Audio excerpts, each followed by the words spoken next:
नमस्कार दोस्तों, मैं संतोष चौधरी क्लैरिटी इन कॉमर्स संतोष में आप लोगों का स्वागत करता हूं। कल हम लोगों ने जाना था, जो हमारा चैप्टर अभी चल रहा है पार्टनरशिप, उसमें हम लोगों ने जान लिया था कि पार्टनरशिप क्या होता है, पार्टनरशिप के क्या फीचर्स है और कुछ पॉइंट्स आए थे जैसे कि पार्टनर्स, फर्म नेम ये क्या होता है और नेचर ऑफ पार्टनरशिप के बारे में जाने थे। और साथ में ये भी जाने थे कि एक अच्छे पार्टनरशिप को होने के लिए क्या-क्या फीचर्स होना चाहिए, यानी कि आइडियल पार्टनरशिप होने के लिए। तो आज हम जानेंगे कि एक पार्टनर का क्या राइट होता है या फिर पार्टनरशिप डीड और पार्टनरशिप एग्रीमेंट क्या होता है और इसमें क्या-क्या बातें लिखी हुई होती है। तो चलिए वीडियो को स्टार्ट करते हैं। तो सबसे पहले हम स्टार्ट करते हैं कि राइट टू अ पार्टनर, एक पार्टनर का क्या-क्या राइट होता है। तो सबसे पहला है टू शेयर प्रॉफिट या लॉस इक्वली और इन द एग्रीड रेशियो, यानी कि प्रॉफिट और लॉस जो है उसे शेयर करना, या तो इक्वल रेशियो में शेयर करें या फिर एग्रीड रेशियो में जो हमें लिखा गया है एग्रीमेंट में, ठीक है। अगला है कि right to participate in the conduct and management of the business, यानी कि जो बिजनेस का मैनेजमेंट है उसमें पार्टिसिपेट करना, पार्टिसिपेट करने का राइट है किसी भी पार्टनर को। जो बिजनेस का मैनेजमेंट कर रहा है उसमें कोई भी पार्टनर पार्टिसिपेट कर सकता है। Right to be consulted and give his opinion on all matters of the firm, यानी कि फर्म के जितने भी मैटर्स है, जो भी मैटर्स है, चाहे बाहर के मैटर हो या फर्म का जो भी मैटर है, फर्म से रिलेटेड जो भी मैटर, उन सब मैटर पे क्या कर सकता है, अपना ओपिनियन दे सकता है कोई भी पार्टनर्स दूसरे पार्टनर्स को।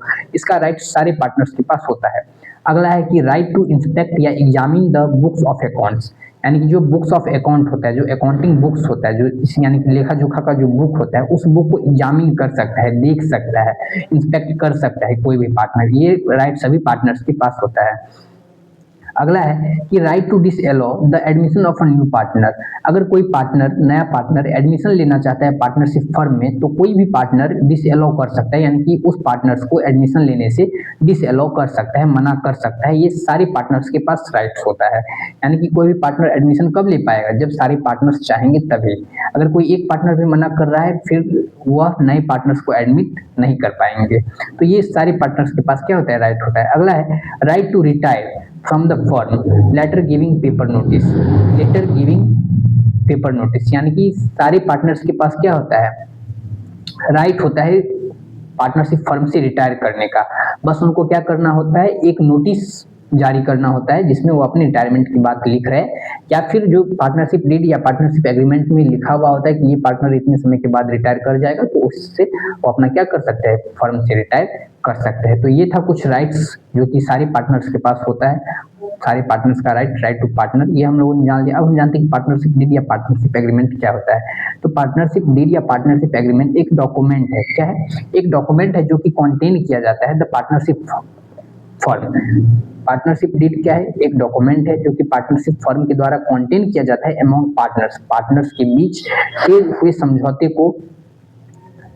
समझौते को एक प्रूफ के तौर पे रखने के लिए। इसे ही हम क्या बोलते हैं, पार्टनरशिप डीड बोलते हैं, यानी कि the document containing the partnership agreement among partners is called partnership deed. Okay, इसमें क्या क्या कंटेंट्स रहते हैं, तो it contains the right, duties, powers and obligations of the partners, यानी कि पार्टनर्स का क्या क्या राइट्स है, पार्टनर्स का क्या क्या ड्यूटीज है, क्या पावर्स है, क्या ओब्लिगेशंस है, लिमिटेशंस है, ये सारे कंटेंट्स रहते हैं किसमें, पार्टनरशिप डीड में। अगला कि it contents the rules and regulations, क्या कंटेंट्स करता है, रूल्स और रेगुलेशंस को कंटेंट करता है, through which the business of the firm is governed and managed, जिसके जरिए फर्म को क्या किया जाता है, गवर्न किया जाता है, मैनेज किया जाता है। It contains terms and conditions which are agreed upon by all the partners, यानी कि इसमें क्या किया जाता है, टर्म्स और कंडीशंस को शामिल किया जाता है जो कि सारे पार्टनर्स की सहमति से, सारे पार्टनर्स के द्वारा क्या किया गया हो, एग्री किया गया, सारे पार्टनर्स का इसमें सहमति मिला हो, ठीक। यानी कि पार्टनर्स का नाम, पार्टनर्स का डिटेल्स, पार्टनर्स का एड्रेस, मोबाइल नंबर, कॉन्टेक्ट, यानी कि जो भी है पार्टनर्स ने कितना कैपिटल इन्वेस्ट किया है, किसको कितना सैलरी देना है, किस परसेंट से इंटरेस्ट देना है, फर्म का क्या नाम है, फर्म कब स्टार्ट हुआ, फर्म का कब डिसोल्यूशन होगा, कौन पार्टनर कब रिटायर करेगा, फर्म को किस केस में बंद कर सकते हैं, किस स्थिति में फर्म को चालू किया गया था, किस पार्टनर को कितने शेयरिंग रेशियो, यानी कि किस रेशियो में प्रॉफिट शेयरिंग करना है किसके साथ, अगर कोई पार्टनर्स किसी दूसरे पार्टनर को गारंटी देता है, ये सारी बातें पार्टनरशिप डीड में क्या की जाती है, कंटेंट की जाती है। ओके, अब अगर पार्टनरशिप डीड नहीं बनाया गया हो तो, यानी कि मैंने पहले ही फीचर्स में हम बात कर चुके थे कि एग्रीमेंट जो है ये या तो ऑरल हो सकता है या फिर रिटेन हो सकता है। अगर पार्टनरशिप डीड रिटेन नहीं है, यानी कि एग्रीमेंट रिटेन नहीं है, ओरल है, तब हम क्या करेंगे, या फिर अगर पार्टनरशिप डीड है ही नहीं, इस केस में हम क्या करेंगे। तो इस केस में इंडियन पार्टनरशिप एक्ट 1932 का एक प्रोविजंस लागू होता है। इस पे उस प्रोविजंस को हम लोग मानते हैं, जैसे कि प्रॉफिट शेयरिंग रेशियो, जो हमारा PSR होता है, प्रॉफिट शेयरिंग रेशियो होता है। अगर पार्टनरशिप डीड ना हो, अब्सेंस हो पार्टनरशिप डीड, तब हम क्या करेंगे, जो भी हमारा प्रॉफिट या लॉस है उसको हम इक्वली बांटेंगे पार्टनर्स के बीच में। दो पार्टनर्स है, 1:1 की रेशियो में हम बांटेंगे दोनों पार्टनर्स के बीच। प्रॉफिट शेयरिंग रेशियो 10,000 है, 5,000 इसका प्रॉफिट, 5,000 इसका प्रॉफिट। अगर लॉस है 8,000, 4,000, 4,000 लॉस। ओके। अगला इंटरेस्ट ऑन कैपिटल, यानी कि जो पार्टनर्स ने कैपिटल लगाया है, क्या पार्टनर्स को कोई इंटरेस्ट दिया जाएगा कैपिटल पे? नहीं दिया जाएगा। इंटरेस्ट ऑन ड्राइंग, अगर पार्टनर्स कोई ड्राइंग कर रहे हैं आउट ऑफ प्रॉफिट, ड्राइंग दो तरह के होते हैं, आउट ऑफ प्रॉफिट और withdrawn of drawing. Out of profit का क्या मतलब होता है कि साल भर के दौरान जो कैपिटल लगाया है पार्टनरशिप फर्म में, उस कैपिटल से जो भी प्रॉफिट कमाया साल भर के दौरान, उस प्रॉफिट में से विड्रॉन करना, उस प्रॉफिट में से ड्राइंग करना, ये हो जाता है ड्राइंग आउट ऑफ प्रॉफिट। और जो कैपिटल शुरू में इन्वेस्ट किया था कैपिटल के नाम से, उसमें से विड्रॉन कर लेना, ड्राइंग कर लेना, ये होता है विड्रॉन ऑफ प्रॉफिट। तो जो पार्टनर्स है इनको किस पे इंटरेस्ट देना पड़ता है फर्म को? तो ड्राइंग्स पे। कैसे ड्राइंग्स पे? तो आउट ऑफ प्रॉफिट, यानी कि जो प्रॉफिट का ड्राइंग है उस पे, यानी कि जो प्रॉफिट है उसका, उस पे जो ड्राइंग किया जाता है, इस पे पार्टनर्स को इंटरेस्ट देना पड़ता है फर्म को। लेकिन जो विड्रॉन ऑफ कैपिटल है, यानी कि जो कैपिटल पार्टनर्स ने लगाए थे, उसी कैपिटल पे क्या कर रहे हैं, उसी कैपिटल को विड्रॉन कर ले रहे हैं, इस पे कोई भी इंटरेस्ट नहीं दिया जाता है। तो क्या इंटरेस्ट देना है आउट ऑफ प्रॉफिट वाले ड्राइंग में से पार्टनर्स को, फर्म को? तो नहीं देना है। क्या पार्टनर को फर्म सैलरी या कमीशन देगी? तो नहीं देगी। और इंटरेस्ट ऑन लोन जो है, ये पार्टनर को मिलेगा क्या, यानी कि अगर पार्टनर ने कंपनी को लोन दिया है, पार्टनर ने किसको लोन दिया है, कंपनी को, तब पार्टनर को लोन दिया जाएगा, यानी कि लोन पे जो इंटरेस्ट है वो दिया जाएगा। किस परसेंट से, कितने परसेंट से? 6% पर एनम से। लेकिन अगर कंपनी ने किसी पार्टनर को लोन दिया है तो इसके बदले किसी भी पार्टनर से कोई भी इंटरेस्ट चार्ज नहीं किया जाएगा। ठीक। अगला टॉपिक है हमारा कि profit and loss appropriation account क्या होता है। तो profit and loss appropriation account की पार्टनरशिप फर्म के द्वारा प्रिपेयर किया जाता है। किसके द्वारा? Prepared by partnership firm. और यह एक नॉमिनल अकाउंट होता है, क्योंकि नॉमिनल अकाउंट यानी कि इसमें हम सारे एक्सपेंसेज और इनकम की बात करते हैं, इसलिए इसे नॉमिनल अकाउंट बोला जाता है। जितने भी इनकम और एक्सपेंसेज है, जो भी पार्टनर्स को देना है, नहीं देना है, जो भी एक्यूमुलेटेड प्रॉफिट सबको हमको पार्टनर्स के बीच में बांटना है, इन सारी बातें, ये सारी बातें इसमें की जाती है। इसलिए ये क्या है, एक नॉमिनल अकाउंट है। और इसमें हम क्या दिखाते हैं, तो to shows how the net profit are distributed but it never shows loss, यानी कि इसमें हम दिखाते हैं कि जो हमारा नेट प्रॉफिट है उसको हम कैसे डिस्ट्रीब्यूट करते हैं, किसके बीच में? पार्टनर्स के बीच में। लेकिन ये कभी लॉस नहीं दिखाता है। अगर लॉस हो गया तो क्या इसका प्रॉफिट और लॉस एप्रोप्रिएशन अकाउंट इसको हम बोलते हैं, लेकिन इसमें जनरली लॉस को नहीं दिखाया जाता है।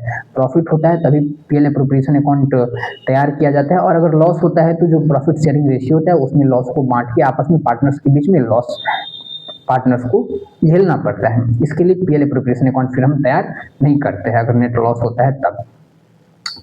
आइदर हैव क्रेडिट बैलेंस और no balance but it never have a debit balance, यानी कि क्रेडिट बैलेंस हो सकता है लेकिन इसका कोई डेबिट बैलेंस नहीं होता है। यही बात यहाँ पे लिखी गई है। अब जो ये हमारे प्रॉफिट अमॉन्ग पार्टनर्स है, distribution of profit among partners, ये कैसे हम बांट सकते हैं? Distribution of profit among partners, जो हमारा प्रॉफिट है उसको हम पार्टनर्स के बीच में कैसे बांटते हैं, इसके लिए हम पीएल एप्रोप्रिएशन अकाउंट तैयार करते हैं। इक्वली बांटते हैं, इक्वली रेशियो में। अगर कोई एग्रीमेंट नहीं बनाया गया है, अगर एग्रीमेंट बनाया गया है तो हम जो एग्रीड रेशियो है हमारा उस रेशियो में बांटते हैं। और अगर क्या होता है ना, कभी कभी कैपिटल रेशियो में प्रॉफिट और लॉस में भी shared in capital ratio if the partnership deed provides for it, यानी कि अगर पार्टनरशिप डीड में कहा गया है कि कैपिटल रेशियो में बांटना है, यानी कि कैपिटल रेशियो में बांटना है किसको? प्रॉफिट और लॉस को, तब क्या करता है, क्या होता है कि कैपिटल रेशियो निकालना पड़ता है कि हमारा कैपिटल का रेशियो क्या है। तो कैपिटल का रेशियो डिपेंड्स करता है नेचर ऑफ कैपिटल पे। नेचर ऑफ कैपिटल का क्या मतलब है? कैपिटल अकाउंट दो तरह से प्रिपेयर किया जाता है, एक हमारा फ्लक्चुएटिंग कैपिटल मेथड से और दूसरा फिक्स्ड कैपिटल मेथड से। ये आगे है तो आगे हम इस पॉइंट को कवर कर लेंगे, अभी आप लोगों के समझ में नहीं आएगा।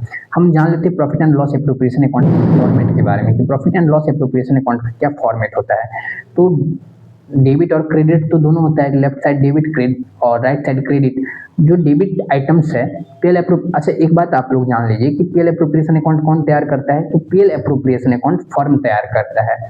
तो फर्म पार्टनर्स को जो भी चीजें देंगी, जैसे कि फर्म पार्टनर्स को सैलरी देगी, कमीशन देगी, इंटरेस्ट देगी, कैपिटल पे। तो ये सारी चीज जो फर्म पार्टनर्स को दे रही है, फर्म के लिए क्या है, फर्म के लिए खर्चा है, और खर्चा का कौन सा बैलेंस होता है, हमेशा खर्चा का डेबिट बैलेंस होता है। तो ये सारी चीजें किधर जाएगी, पीएल अप्रोप्रिएशन अकाउंट के डेबिट साइड, यानी कि to interest on capital, to salary to partners, to commission to partners, ये सारी चीजें किधर आएगी, पीएल अप्रोप्रिएशन अकाउंट के डेबिट साइड। और जो भी फर्म के लिए क्या है, इनकम है, फर्म के लिए इनकम क्या हो सकती है, जो पार्टनर ने आउट ऑफ ड्राइंग किया, यानी कि आउट ऑफ प्रॉफिट से ड्राइंग किया, उस पे इंटरेस्ट फर्म के लिए क्या है, इनकम है, वो किधर आएगी, क्रेडिट साइड। तो credit side PL appropriation account की दो चीजें आती है, जो हमारा पीएल अकाउंट, जब हम पीएल अकाउंट प्रिपेयर करते हैं तो पीएल अकाउंट के डेबिट साइड हमारा कौन सा बैलेंस दिखाया जाता है, नेट प्रॉफिट। जो हमारा नेट प्रॉफिट होता है उसको हम पीएल अप्रोप्रिएशन अकाउंट के क्रेडिट साइड लाते हैं, ताकि हमारा पीएल अकाउंट क्या हो जाए, डेड हो जाए, क्योंकि पीएल अकाउंट यहाँ पे ओपन है नेट प्रॉफिट के नाम से। इस नेट प्रॉफिट को हम खत्म करने के लिए, जो हमारा चालू है इसको खत्म करने के लिए, इसको हम डेबिट बैलेंस से कौन सा बैलेंस कर देते हैं, क्रेडिट बैलेंस। इसलिए पीएल अप्रोप्रिएशन अकाउंट के क्रेडिट बैलेंस में ट्रांसफर किया जाता है। और जो पार्टनर्स ने आउट ऑफ प्रॉफिट जो ड्राइंग किया उस पर जो इंटरेस्ट दिया, ये फर्म के लिए इनकम है, इससे इन दोनों आइटम्स को हम किधर करते हैं, पीएल अप्रोप्रिएशन अकाउंट के क्रेडिट साइड में, और सारे आइटम्स को हम पीएल अप्रोप्रिएशन अकाउंट के डेबिट साइड में, जो फर्म के लिए खर्चा है, जैसे कि सैलरी को, जैसे कि पार्टनर को सैलरी देना, पार्टनर को कमीशन देना, पार्टनर को इंटरेस्ट देना ऑन कैपिटल, और जो जनरल रिजर्व हम तैयार करते हैं आने वाले लॉसेज से, भविष्य में आने वाले लॉसेज से निपटने के लिए, उसे भी हम लायबिलिटी है हमारा, इसलिए लायबिलिटी है, प्रॉफिट में से ही हमारा प्रॉफिट क्या होता है, कम होता है, प्रॉफिट कम होता है तो डेबिट बैलेंस होता है, इसलिए हम क्या करते हैं, डेबिट साइड में दिखाते हैं, और उसके बाद प्लस माइनस करते हैं, और हम नेट प्रॉफिट हमारा आता है तो नेट प्रॉफिट को हम क्या करते हैं, ट्रांसफर करते हैं पार्टनर्स कैपिटल अकाउंट में, और अगर नेट लॉस आता है तो नेट लॉस को हम क्या करते हैं, ट्रांसफर करते हैं पार्टनर्स के कैपिटल अकाउंट में। दोनों केस में तो यही करते हैं, चाहे नेट प्रॉफिट आए या नेट लॉस आए, दोनों को उठा के कहाँ पे लेके जाना है, पार्टनर्स के कैपिटल या करेंट अकाउंट में लेके जाना है। नेट प्रॉफिट आया तो पार्टनर्स का कैपिटल अकाउंट इंक्रीज करेगा, और नेट लॉस आए तो पार्टनर्स का कैपिटल अकाउंट क्या होगा, डिक्रीज होगा। अगर कैपिटल इंक्रीज किया तो क्रेडिट, और कैपिटल डिक्रीज किया तो डेबिट। ओके, तो पता कैसे चलेगा कि नेट प्रॉफिट आया, अगर डेबिट साइड कम है और क्रेडिट साइड ज्यादा, डेबिट कम क्रेडिट ज्यादा, तब क्या, नेट प्रॉफिट हुआ, मतलब कि सॉरी, तब क्या होगा, हमें प्रॉफिट होगा। अब उस प्रॉफिट को हम पार्टनर्स कैपिटल अकाउंट में दिखाएंगे। और अगर क्रेडिट साइड कम है और डेबिट साइड ज्यादा, तब हमें लॉस हो गया, उस लॉस को हम कहाँ पे, नेट लॉस को हम कहाँ पे ट्रांसफर करेंगे, पार्टनर्स कैपिटल अकाउंट के, किधर, कैपिटल कम हो जाता है ना, कैपिटल कम होता है तो कौन सा बैलेंस होता है हमारा, डेबिट या क्रेडिट, बताइए।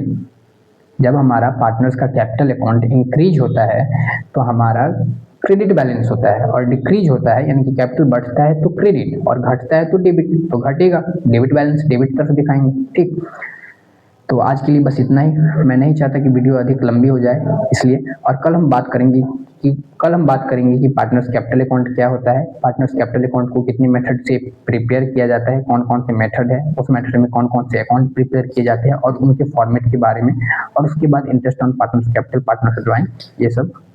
यानी कि टोटल अभी 3 लेक्चर और लगेंगे, और तीनों लेक्चर में पार्टनरशिप हमारा कंप्लीट हो जाएगा। ये सेकंड चैप्टर जो हमारा अकाउंटेंसी का चल रहा है। अगर वीडियो पसंद आए तो वीडियो को लाइक, शेयर एंड सब्सक्राइब जरूर करें। मिलते हैं कल शाम 7 बजे वीडियो लेक्चर 3 में। तब तक के लिए धन्यवाद।